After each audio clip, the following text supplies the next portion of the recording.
And good evening, our fellow lovers of love, and welcome and thank you for joining us on this excursion through the stream of consciousness. You're starting to laugh already. Well, because I screwed it up already, and every time I screw it up already, it's like, oh, there it goes, and it throws me off. The sooner I screw it up, the worse it gets. And so when I screwed it, I said welcome instead of thank you, and then it jacked me up because I corrected myself, and yeah. And I'm a bit emotional. I was just listening to Lean On Me just before the show, and that song always makes me cry. And so, so my eyes are still watering, a little nasally and a whole 9 yards. It's not the world's greatest look. But anyway. Well, you look good to me. But, well, yeah, you got rose-colored glasses. I appreciate it. Don't get me wrong. You look like a Greek god to me. Yeah, to you. I've seen myself in the mirror. There is no Greek god here. I'm just saying. Well, anyway, thank you for joining us on this stream of whatever it's going to be down the...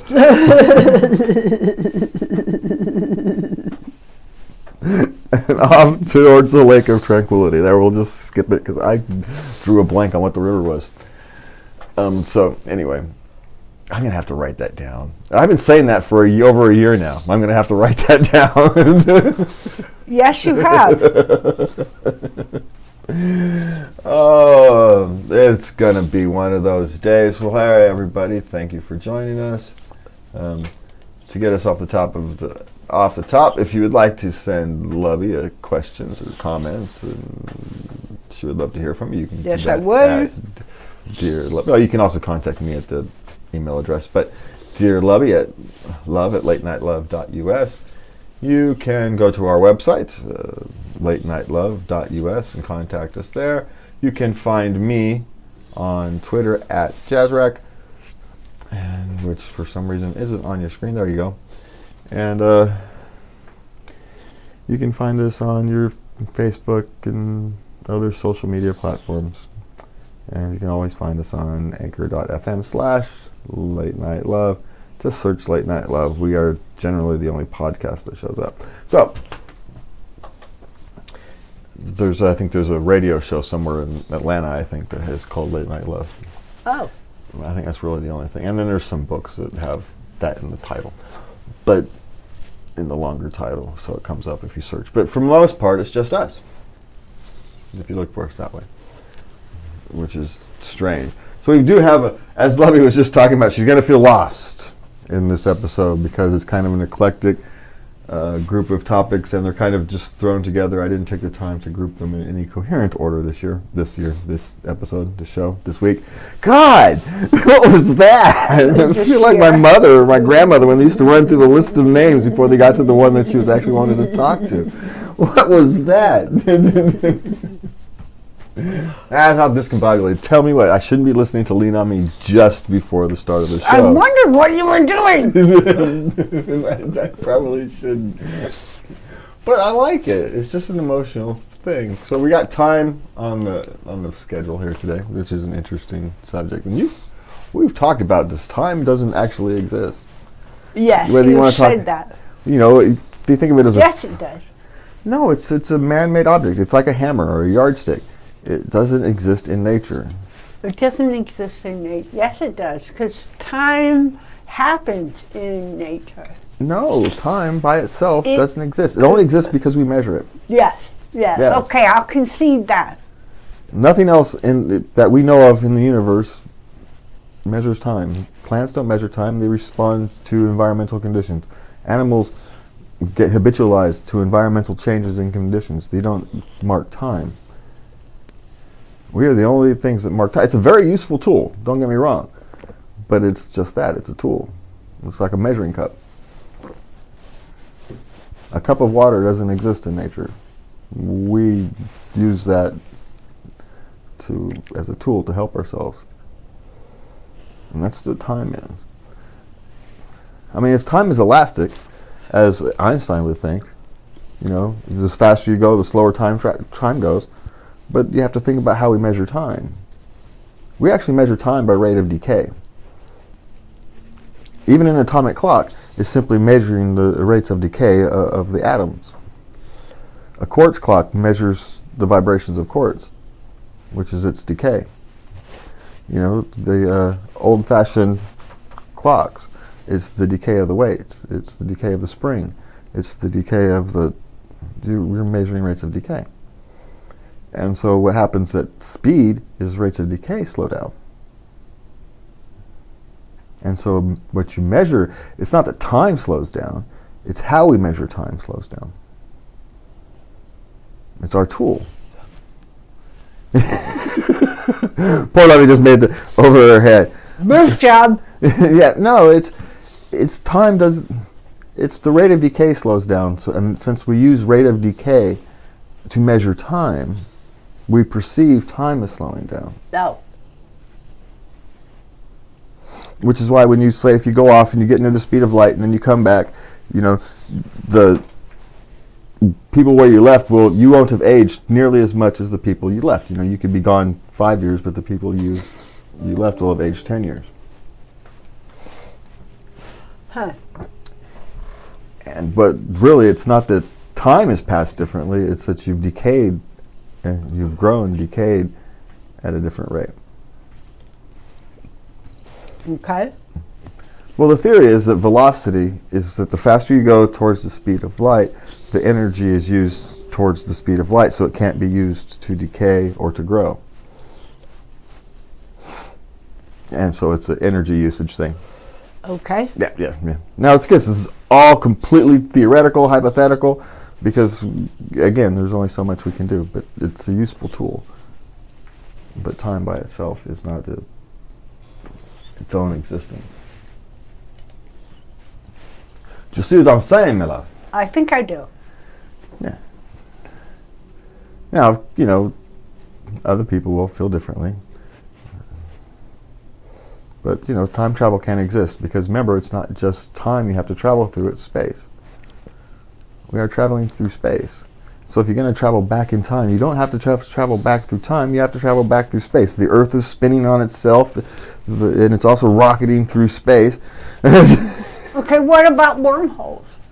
What about wormholes? They're supposed to take you to different times. We don't know what wormholes even exist. They're theoretical existence and based upon theories of black hole, based upon known mathematics and whether it actually does. Now, my theory about black holes or even wormholes is that, you know, what the Big Bang? It's the back end of a supernova that creates. So essentially, is, you know, as a black hole absorbs in all the matter from one universe, it pumps it out somewhere into the next one, which is why we're continually expanding. And so there's an infinite number of universes going around there. But in the grand scheme of things, size is also relative. So what we perceive as big to some other being in existence can be the size of your soda can. It's like the ant, relative size of a leaf to us and an ant. Uh-huh. You know, to us a leaf is just a small leaf. To an ant, a leaf is this big, huge ass thing.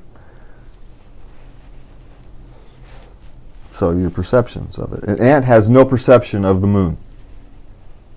It's just this light out somewhere, right? It can't see. It's so vast, it has no perception of.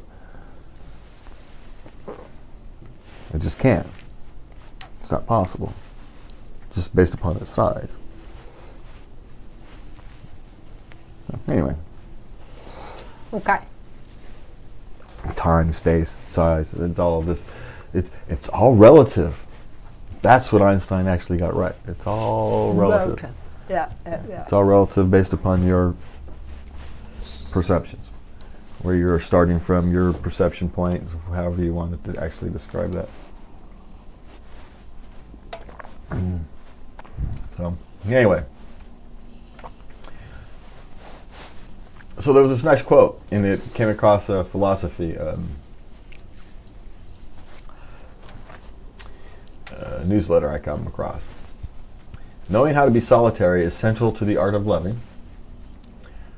When we can be alone, we can be with others without using them as a means of escape. This is Bell Brooks. He's an author. As a means of escape. Yes, as a means of not having to be yourself, be with yourself. Oh. It's the thing. Oh, I like my company. I'm one of the smartest people I know. Yeah, I can be with myself, but a lot of people have trouble sitting with themselves for whatever reason, whether they don't like themselves very much and so they have to keep busy. Some people just can't sit. You know, but whatever, if you can't sit with yourself and love yourself wholly, it's very difficult to wholly love somebody else. I'm not going to say it's impossible, because I have experienced enough in the world to know that there's enough variety in humans and human natures and how human people interact and everything, that there's always exceptions. But it's a difficult road to hoe if you cannot love yourself on genuinely and fully loving somebody else. Unconditionally loving them like you're supposed to. I mean, now, love is never completely unconditional, don't get me wrong, except maybe the love of your children. And even that has limits. So, no biting. Well, you know, there are limits to what you could allow your, abusive, narcissistic child to do. Well, yeah. Yeah, you know, there's issues. You know, and you may have had a role in that, and you have to accept that responsibility as well. But as a parent, you know, but still, there are, even unconditional love has limits. You know. Mm-hmm. So I love you, but I can't deal with you anymore. Sorry. Yeah. That does happen. It's sad when it does. It's because it's how families and societies get disconnected, but it is what it is. You know? Yeah. Yeah. Well, that was a sad note. How'd that one go? Yeah, how did that one come out? God. That was rude. But that's a good quote. Yeah. It's being able to sit with yourself is an important thing. And learning how to love yourself and accept you for your flaws and your lovely hair. You got great hair. I got great hair. I do got great hair, man, you know. I introduced you to my family. That's the first thing that they said. He's got great hair. Yeah. Well, and, you know, loving yourself actually means being honest with yourself, even when you figure out that you weren't always honest with yourself. I had to deal with that this week. I had to issue an apology to a friend who, you know, didn't themselves feel I had to do an apology, but I had not been honest with him one day because I wasn't being honest with myself. We were at an event. I wasn't feeling very well. He asked me if are you okay? Do you need any help? And I told him, yeah, I'm fine. No, I'm good. And the reality was I wasn't. And this is someone with whom we have a loving, honest, respectful human relationship with, and it's a violation of. Well, it's an unintentional violation of trust. It was an actual violation of trust, and so I had to go back and deal with that. But if you can't sit with yourself, you can't deal with those things. You'll never sit with yourself long enough to go, you know what? I wasn't honest with one of the close people I'm closest to, one of the people I can trust my life with, simply for vanity. Pure freaking vanity. It's not that I didn't think, when you have anxiety disorder, you have a fear of rejection, and so asking for help can be difficult. But there are people that's not an issue. Even the anxiety disorder that can't bust it, that's never a question. And yet, you say, no, I'm fine anyway, when you're not.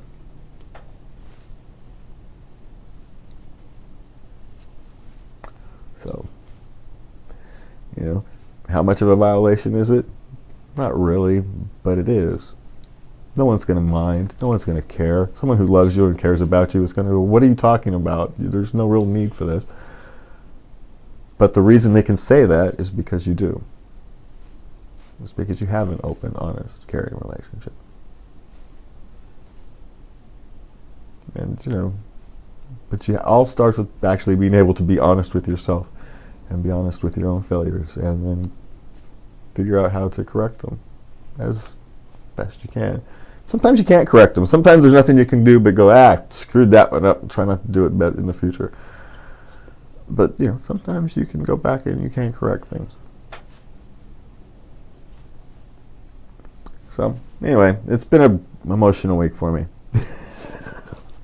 I'm still a little edgy. This whole losing my vision thing is, even though it's hopeful, it's temporary. Most of it can be fixed. It's still an emotional thing. Yes, it is. Yeah.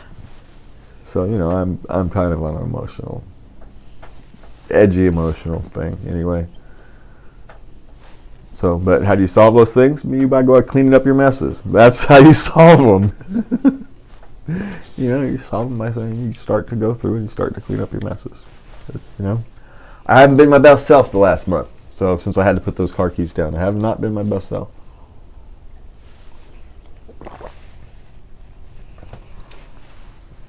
It's understandable, don't get me wrong. I'm not going to beat myself up over it. Okay, good. But I am going to fix the things that I think I should fix. That's what makes me who I am. Yeah. If I didn't do that, I wouldn't be who I was. Yes. And it's neither good, bad, or different. There's many ways to get through these type of things. This is just my way. I'm not, people who have a different path through it, figure out different ways through it. I'm not going to judge. I don't judge people for how they get through life. No, you don't. But, for me, this is how I have to do it. So. Anyway, that was a divergent. All right. So what we got next? Is science the only philosophy? Well, there's a bit of this again is from my philosophy newsletter. Is science the only philosophy that can process the fact that sometimes it gives the wrong answer? Well, science isn't really a philosophy, it's a process. And science is not as good as people like to think it is as accepting it's wrong. I'm not going to touch anything today. We'll talk historically. Forget the modern issues, just historically. The science fights people that question it, just like anything else. Just like religion, just like you and me. Anything that questions what you believe is, viewed as a danger. Yeah. And scientists are humans. What the theoretical difference between science and, say, religion, or science and, say, political science, which is a science but it's more of an art. It actually should be the art of politics. It shouldn't be called political science. It should be called the art of politics. But because there's nothing scientific about it. It's more feeling than it is actual, study, because it changes far too rapidly. And in order to be good at it, you have to be in front of it, not behind it. And science, in that respect, would keep you always behind it, because you're looking at data, then analyzing it, then responding to it. But in politics, you have to respond to it before it happens, or as it happens. You don't have time. The world moves too fast. It's an art. Yeah, more of an instinct than an art. Anyway, but science isn't actually philosophy. It's a process. So that's actually the fundamental the thing there. Science is a process that, at its fundamental level, understands that it will prove itself wrong time and time again, because that's actually what it sets out to do. Fundamentally, the process of science is you come up with a hypothesis and you try to prove it wrong, and the fact that you can't makes it correct. The whole point of the scientific process is to try and poke holes in your theory. That's it. That's the whole process. I was taught this by a microbiology professor from Cornell. And when I was a high school student, my family was a science teacher. My stepfather was a science teacher. He had a professor who was a visiting professor from Cornell at UC Davis. He was a friend of the family, and we spent many hours walking around talking scientific process and scientific theory. And the whole point of science is someone comes up with a theory and everybody else's job is to freaking destroy it.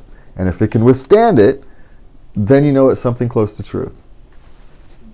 And again, something close to truth. It doesn't say truth. Never said truth. It's something close to truth, because there's always the chance that there is something you don't understand at play. There's always chance that there's something you don't know that's going on, and so you've misinterpreted something as something else simply because maybe you don't have the tools to measure it. You don't even know it exists. You know, subatomic particles can be interfering. Like I learned this the other day, that subatomic particles can actually interfere with computer code. The ones and zeros. It can flip a 1 to a 0 in a computer code, in like a memory module, which is why they have error correcting memory, is to correct for those errors. Sometimes when you get a blue screen of death and you're sitting there cussing out Microsoft and everything else, it's a freaking subatomic particle flipped a 1 and a 0 in the wrong spot, and the thing's like, ah! Because they didn't have error correcting back in the day. Who knew? We didn't know. We're all sitting here getting mad at Microsoft for crappy code, and it's just we didn't know enough to have error correcting because we didn't know it was subatomic particles flipping 1s and 0s.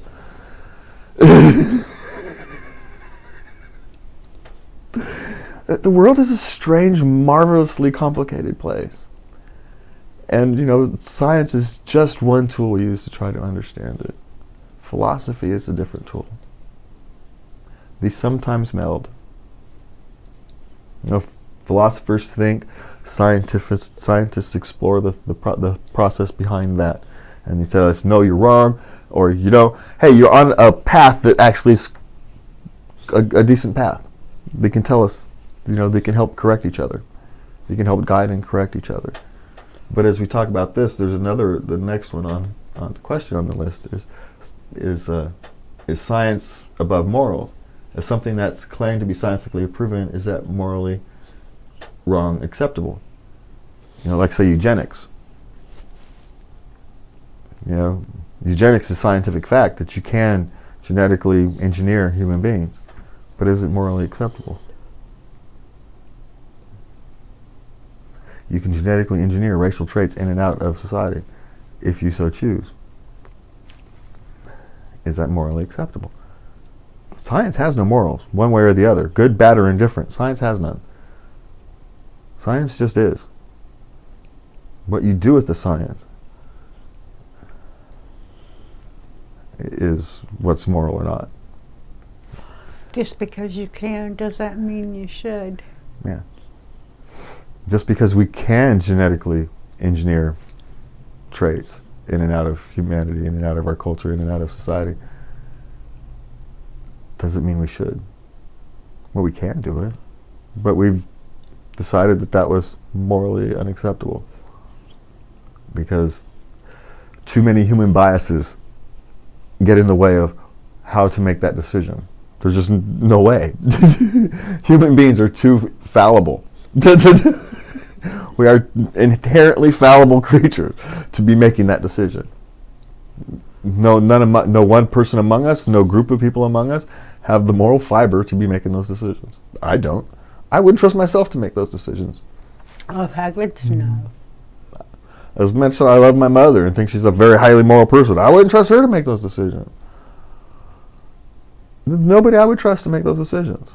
There's no group of people I would trust to make those decisions. And so those decisions shouldn't be made. But science has no morals. We do. How we choose to apply it. You know, nuclear power versus nuclear bombs. It's the same science. Yeah. You know? So, is science above morality? No. Science has no say morality one way or the other. We can give you data. We can give you information. But we also have to remember that science has different sciences at play when it comes to policy. Huh? Well, there's more than one science to consider when it comes to public policy. Oh. You can't just consider, say, medical science. You have to consider social science. You have to consider psychological science. You have to consider economic science. You have to put all that together, and we call that political science, which is why it's an art, not a science. So, when these people tell you, science isn't this single thing. It's not this holy, all-fired holy thing. It's not how it works. It just gives us data so we can hopefully make better decisions. It's all it really is. The morality of those decisions, what we call human rights, is fundamentally different. So you're not so lost. You thought you were going to be lost today. I thought I was going to be lost today. No, I told you, it was kind of put together in a haphazard Well, the fashion. first one just really threw me. Time. I don't do well with time. I just start to wrap my head around it, the concept. I can feel my tendrils going around it, and then it skitters out of my reach. You know why? Because it doesn't exist.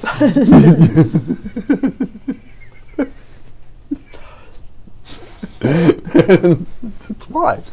That's why you can never actually fully wrap your head around it, because there's nothing to fully wrap your head around. If you can actually wrap your head around that, then you can wrap your head around time. Well, I'll consider it. Yeah.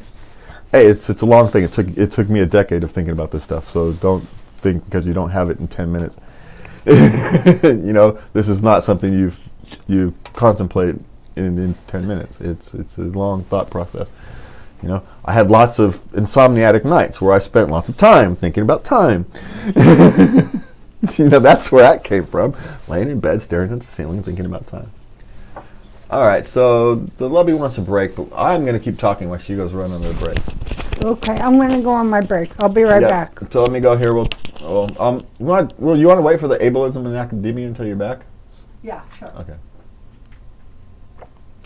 All right. Here's one. I'll do the Uber driver one because I was an Uber driver. So the question is, does it bother Uber drivers if their passengers want to stop at a store and tells them tip them extra if they make the stop? Well, yes, it bothers them because you actually have the ability to put the stop in the app. And why don't you?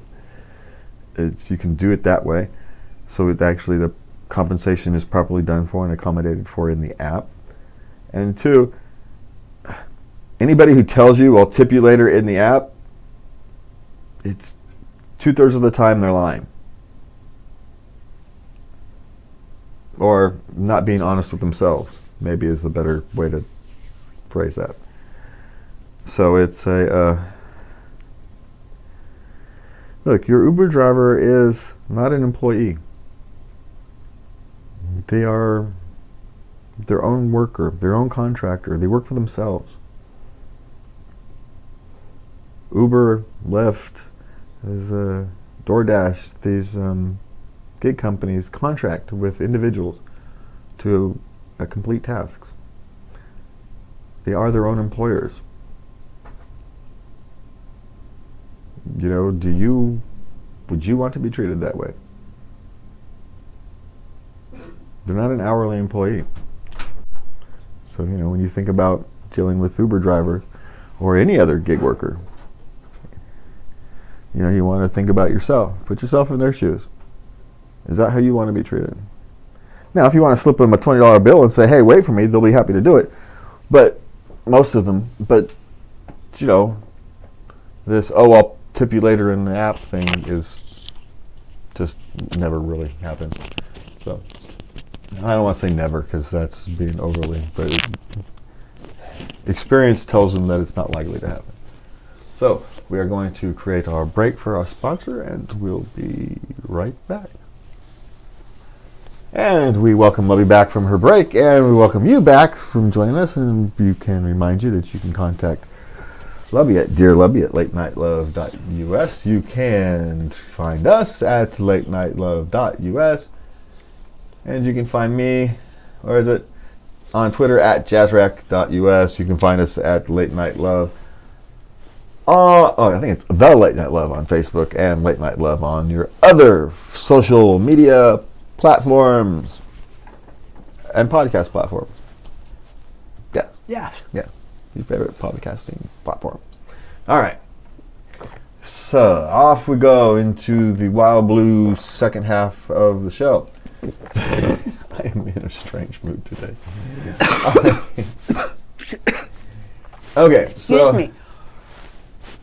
All right, so we're off to some ableism. Okay, what is ableism? Ableism is the concept that, in this case, they're talking about it in context of people who have things like anxiety disorders, bipolar disorders, and these type of things. But it's fundamentally it's normal abled people, the normal average normal person, the theoretical average person, versus people who function outside that average. Now, I'm not a particular fan of the term and how it's being used, but the point they make is actually correct. Because calling it ableism, it's victimizing yourself. It's essentially complaining because other people are normal, and the world caters to other people being normal. And you're calling it ableism. You're saying they're discriminating against me because the world caters to the vast majority of people. And while you have a point that, like, our education system specifically, needs to cater to the individual learner, not to this mythical average person. I mean, if your goal is to educate the individual, not just to create an end product, right? Yeah. You're not creating widgets here. You're creating human beings, individual human beings. And so they are correct that in academia, specifically, they need to be more flexible in how do we educate our students. People like me who have an anxiety disorder and cannot sit in a classroom for 6-8 hours a day. It's unreasonable. And in a huge school, it's not reasonable. But it doesn't mean I can't learn just as much and just as fast and just as well as everybody else. I just can't do it in that environment. So offer me the environment that I can.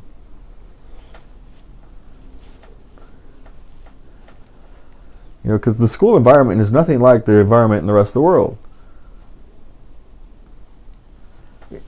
Even the factory doesn't operate like that. I've worked on assembly lines. Assembly lines don't work like that. They never did.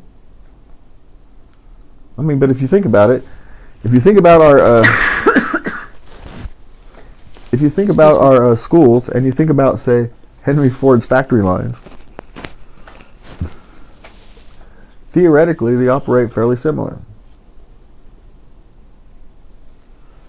You go from task to task, you spend a specific amount of time on this task, specific amount of time on this task, the bell rings, you take your break, the bell rings, you come back, you spend a specific amount of time on this task, specific amount of time on this task, the bell rings, you go to lunch, you eat your lunch, the bell rings, you come back, you spend a specific amount of time on this task, a specific amount of time on this task, the bell rings, you go have your break, you come back, the bell... Right? You do it, you sit down, shut up, and do what you're told. But in the modern world, where does that exist? Maybe government bureaucracy, maybe. But I'm doubtful even that.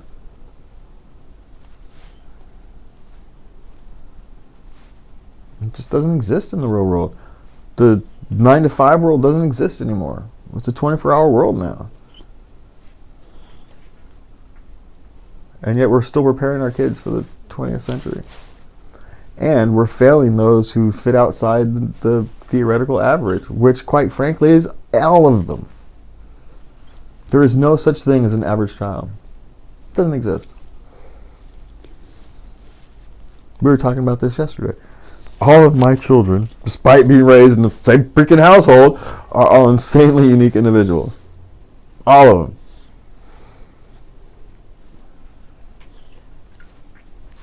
Maybe it's a byproduct of how I raised them and allowed them to be organically, become who they wanted to be. But if you organically allow them to be who they want to be, they're all going to be very unique and very different. Why would we stop that? Diversity is our strength, and yet when we get into our education system, we literally try to educate it out of us. We try to make everybody the same. Common Core. Make everybody the same. What kind of stupid basic concept is that? But it's this mindset. It's the ableist mindset, if you want to use the term that we're talking about. We'll treat everybody as theoretically average, and job is done. Life isn't like that. We're all unique, special human beings. Have our own wants, needs, desires. We all learn differently. And if we don't honor that in our education system, what are we doing? What are we doing? All right. Okay, here's one. Mother-in-law. You want to get this one? Sure. My mother-in-law invited herself on a trip that was meant just for me and my husband. We barely get any alone time together. My husband won't tell her that she can't come. Would it be rude if I did? It'd be less rude than her inviting herself to your... Yes, it would be. That's very rude. Yeah, and if it were me, then I'd say, well, then I'm not going. Yeah. You two want to go have a vacation with yourselves, knock yourselves out. I'm staying home and getting a nice, relaxing week or whatever it is. Just really send them off. Yeah. That sends a clear message now, doesn't it? Yeah, that's how I would deal with it. And that's a little passive-aggressive, so it may not be your style. But quite frankly, I don't think we would have cropped up in our situation, because we wouldn't have allowed the situation would have been dealt with. But we're going to assume that these people are younger, maybe newly married. Yeah. And so there's mothers having trouble letting go of the strings. Empty nest syndrome maybe. Apparently, yeah. Maybe she's a helicopter parent and just,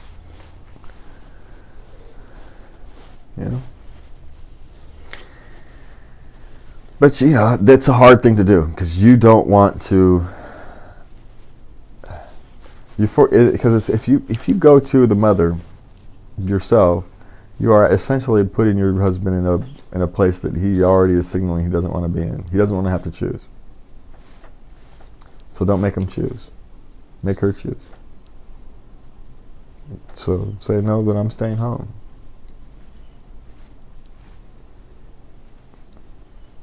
Because you don't want to... As much as passive-aggressive it is, it's the actually least confrontational way I can think of, in short order, mind you. I didn't spend any time contemplating this answer. In short, that is the least confrontational. Because you apparently already talked to your husband about it, and he doesn't want to deal with his mother for whatever reason. And so if you actually think your conversation with his mother is going to go well, and not going to have repercussions down the road, his mother is going to call and complain to him. You know it. And so you can circumvent all that, just skip to the end of the page anyway. And so you don't want to go, you want to go on a vacation with your husband to relax. It's not going to be a relaxing vacation if their mother-in-law is there. That's not the point. So if they want to go on a vacation together, great, knock yourselves out. I'm going to stay home and relax. At least I get half of what I wanted.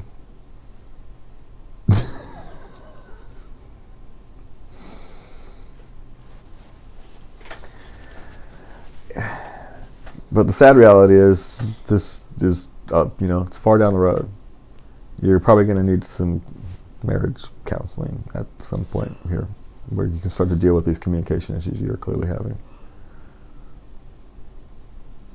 Her husband may want to see his own counselor to deal with his issues of being unable to tangle himself with his mother. His mother clearly needs to see a counselor to figure out why the hell she can't let go. But that's the hardest one to send of all. So, Yeah. I mean, to be honest, that's actually the one that needs to happen. Your husband can probably deal without the counselor if his mother wasn't hanging over his head, but because she's the way she is, he's likely going to need to get a counselor to help him deal with how to navigate this. And you don't want to be the one to do that because it sets up tension in your marriage that you don't want to do. Let someone else fight that battle. Let a counselor fight that battle, because that shouldn't be your job as the spouse. Your job is to love and support your husband and not fight him. And so your love and supporting is say, look, can you do me a favor? And maybe talk to somebody about how to deal with this relationship with your mother is going to be unhealthy long term. So can we figure out a way to deal with it? And I want to step back, so can we go see a counselor, someone who can help you figure out a way to deal with it? 'Cause I don't want to tell you how to deal with it. I don't know. That's the long-term answer. The short-term solution is don't go. Don't go. Yeah. Okay, number 2. Why do Google's workers spend only 3.5 years working there on average? Are the firing rates high, or the external proposals after the experience of the company more appealing? Would that be associated with ageism? Yeah, there's a lot of isms these days. A lot of victimization, self-victimization. Every company, only their average worker doesn't stay there that long. This notion, I don't know where we've got this notion stuck in our head that you go and work for people, go to work for a company and stay there for a decade, 2 decades. That's an outlier, not the rule. People change their jobs. When I was younger, they had 7 jobs in the course of a career, and it's probably double now. Having 13, 14, 20 jobs over the course of a career is not uncommon anymore. So just do the math. You're changing jobs every 3-4 years. Remember, we're depending on who you're talking to. You're either talking, most of Google employees are not high-end programmers. Most Google employees are customer service people. They're low-end customer service people who go off and find a better job once they have experience. Just like everybody else. The high-end computer programmers, they are highly sought after. They are well compensated whether they stay at Google or not. But low-end customer service jobs are a dime a dozen. They can, whether you work at Google or Twitter or Facebook, because a lot of these are in the Bay Area, it's the same job.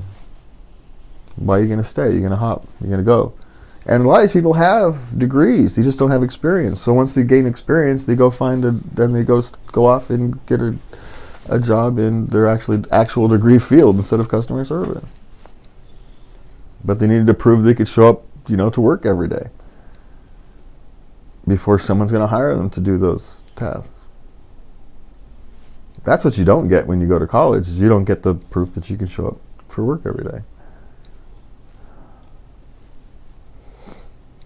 Because employers have figured out, because Google no longer requires a college degree. Google, Facebook, to be a programmer. It doesn't prove anything. They figured out that it doesn't actually make people a better programmer. That's not how you determine who makes a better computer programmer. A college degree has no bearing. And in a strange way, it actually educates them how to do things. But what they want is people who don't know how to do the next thing, but will figure it out. And what happens when you get overeducated in computer programming is you learn what can't be done, so you don't do it. Rather than, that can't be done. Well, BS, I can figure out how to do it. If you go look at all the great computer programmers, Wojciechowski, Bill Gates, all those guys who worked at Microsoft, all the early Facebook programmers, none of them finished college. They all left after the first couple of years. They got the basic programming knowledge, and then they left before they were taught what they couldn't do.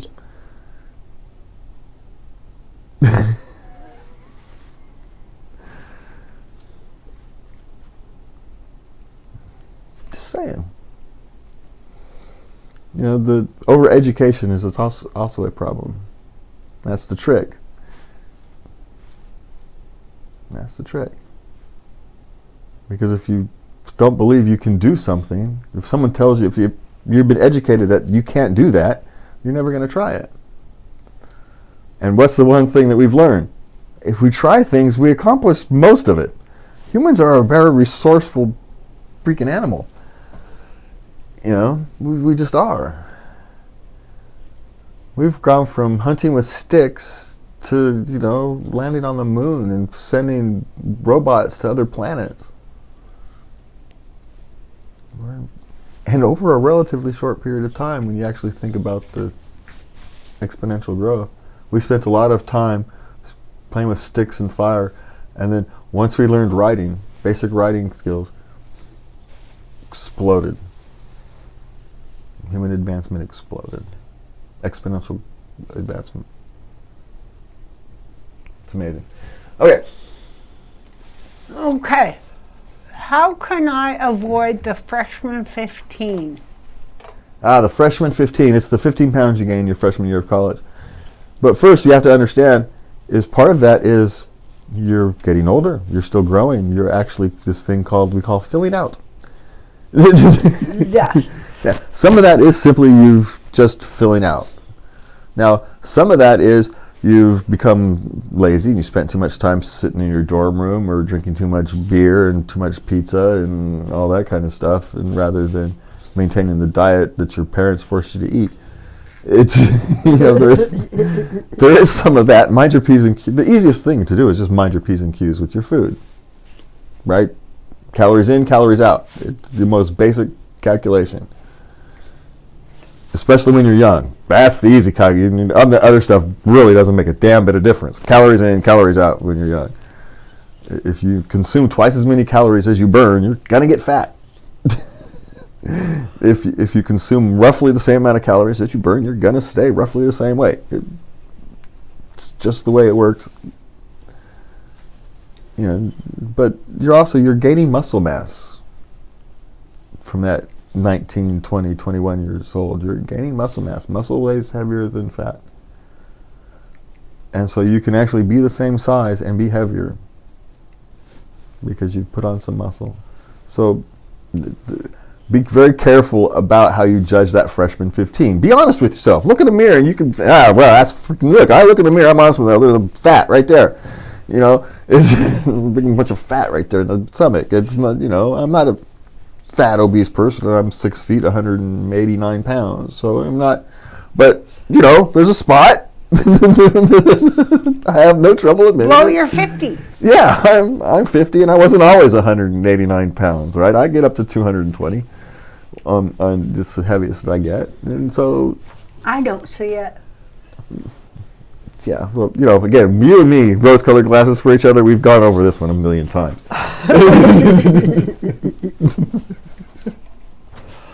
Okay, next one. My almost 16-year-old daughter wants a smartphone. How do I get her to stop bugging me about it? She has a flip phone and that's enough. Oh, geez, if she has a flip phone, she's getting social pressure. Well, A, you're not going to get her to stop bugging you about it, so you're just going to have to accept that she's going to bug you about it.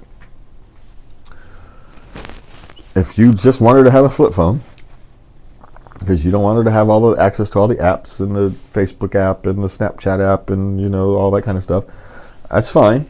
You have every right to as a parent. My views on that are not relevant. But you have to accept the reality of that decision. She's a teenager in the world where everybody has a smartphone. And at some point, she's going to find her own money. Because you can get a basic smartphone for $150. And you can get a basic smartphone plan for what, $15 a month. What are you going to do then? I always go back to this. Her job as a parent is to prepare them for the adult world while they're still teenagers. if she's not practicing now, she's not going to be ready when she's an adult. It's food for thought. The world is how the world is, not how you want it to be. You know, you want to teach her how to do it properly, how to use it with care, then you're going to have to start now. So, yeah. Do you really want to have her thrown to the wolves? Or on her 18th birthday, she goes out and gets her own phone, and now she's doing all this completely unfettered, and can flip you the bird? Or do you want to have taught her good habits? You know, sometimes you just have to accept reality and help them live in the world they have to live in, not the world you want them to. Or accept the natural consequences of your own actions. You don't want to have her cell phone. She's going to continue to bug you about it. That's what teenagers do. Just accept it and decide that you're just not going to, you're not going to get mad at the wind, and let it be what it is.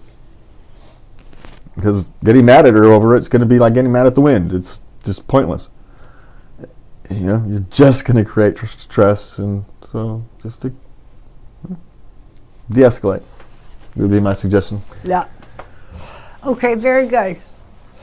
Is there anything I can do to instantly remove panic attacks and anxiety? No.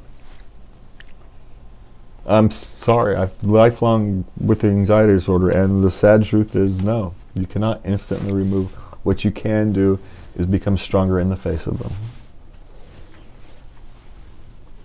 You can know that they do not rule your life. You can build your tools, you can build your toolkit, you can build you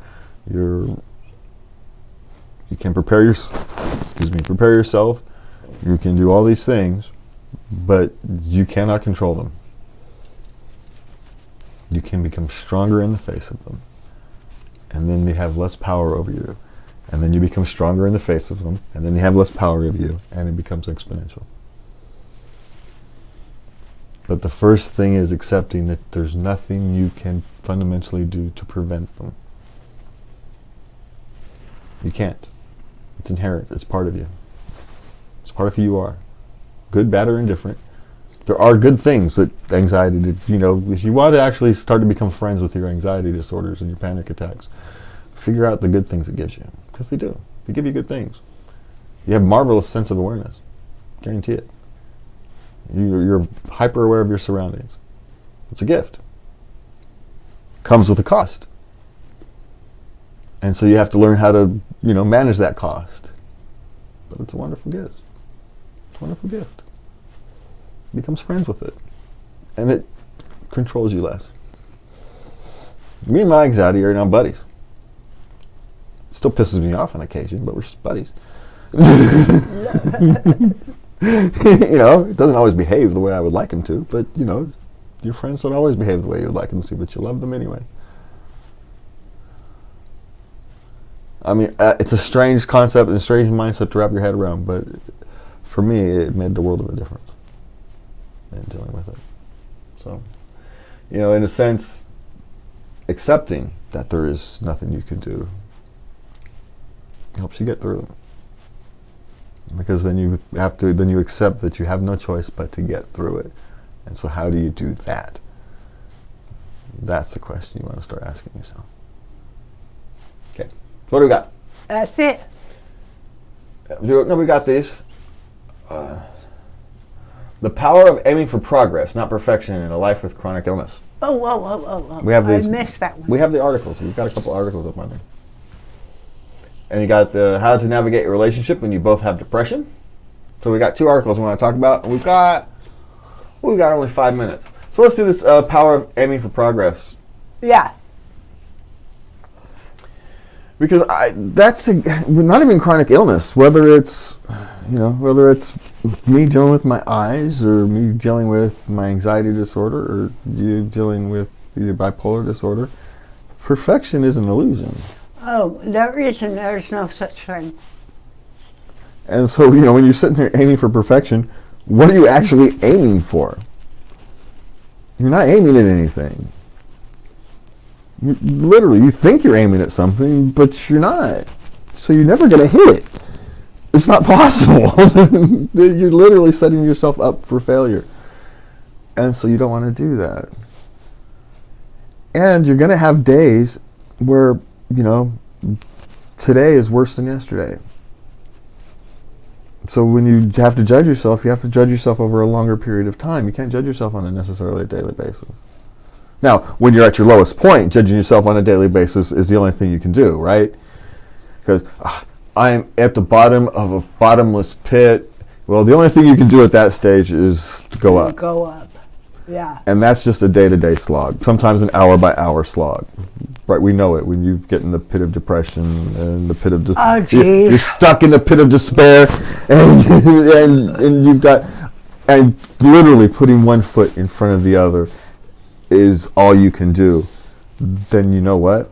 Celebrate it. If that's all you can do, and you still manage to do it, and that's takes all your strength, took all your willpower, took every ounce of energy you can muster was to take one step, then celebrate that damn step. Because you're moving. And here's the thing about falling down. You have to be moving to fall down.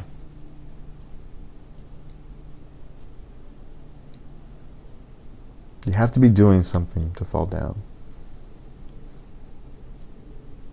No one falls down sitting down. No one falls down laying down. You fall down when you've stood up and you try to move forward. Yeah, so what if you fell down?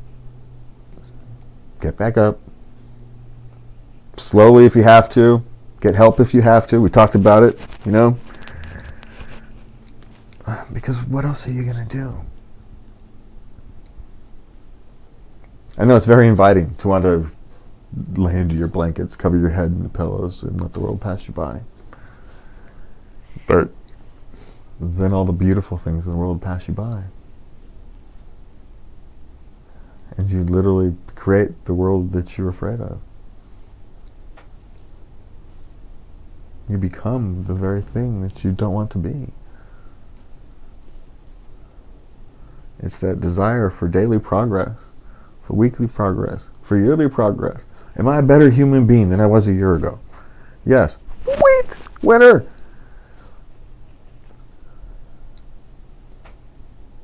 That's victory. That's victory. You put enough of those years together, and what do you have? A successful life. Yeah, some years are going to be worse than others. Some years are going to go backwards. But you got a lot of years. At the end of your time here, are you going to be a better human being than you were when you started your journey?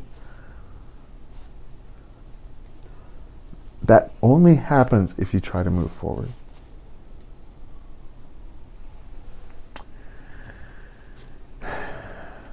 You got any closing thoughts there, my love? You don't have to. I can't really think of anything. Time is your friend. Time is my friend. Yes. Yeah, well, that kind of a clumsy ending tonight, but it is what it is. They all can't be beautiful. I didn't have a transition, so I was hoping you had something. So I was hoping you had a closing thought, so then I could transition from your closing thought, because that's easier for me sometimes. But, hey, they all can't be great. Some transitions just end up being clumsy. And speaking of clumsy, me and Lovey want to thank you for joining us tonight. Join us next week, 9 p.m. on Saturdays. And check our Facebook page and our social media accounts. Hopefully we start doing some more things during the week. It's as I adjust to my new reality of how life is these days. So take care of yourselves. Take care of those you love. Love everybody. And good night. Good night.